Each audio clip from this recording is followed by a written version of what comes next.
Hi friends, నా video చూసే వాళ్ళ కళ్ళు ప్రియులు ఎంతమంది ఉన్నారో వాళ్ళు ఒక లైక్ అండి, ఒక సబ్స్క్రైబ్ కొట్టాను ఫ్రెండ్స్. ఎందుకంటే చూడండి, పాలు మనం బర్రె పాలు పిండుతుంటే ఎలా వస్తుంది నురుగు, అలా ఉంటుంది మనం తీస్తే కళ్ళు.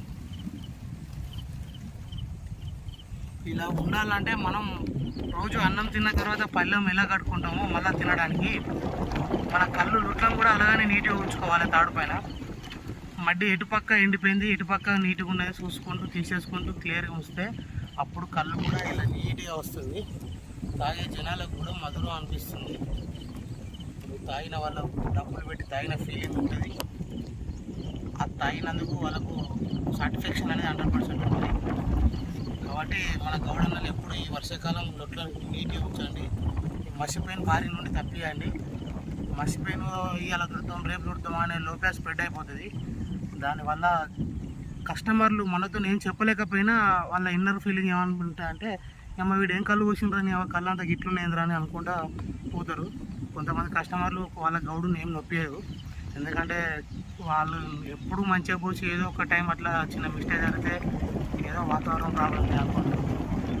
కాబట్టి వాళ్ళు మనతో అంటలేరు కానీ మనం పట్టించుకోకుండా ఉండదు. నీట్గా ఎంత నీట్గా చేస్తే మన కస్టమర్లు మన దగ్గరికి వస్తారు. మన ఈ రోజులలో ఈ వైన్ షాప్లతో పోటీ పడవలసిన అవసరం ఉన్నది. ఎందుకంటే అది అడ్డగోలు విచ్చలవిడిగా దొరికే మందు విచ్చలవిడిగా తాగుతారు జనాలు.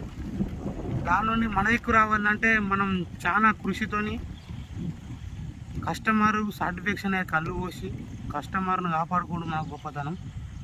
మనం రానున్న రోజుల్లో మన కులవృత్తి అంతరించిపోయే అవకాశాలు కూడా ఉన్నాయి. దరిదాపుగా అసలు ఎవరు ఎక్కేటోళ్ళు కూడా లేరు.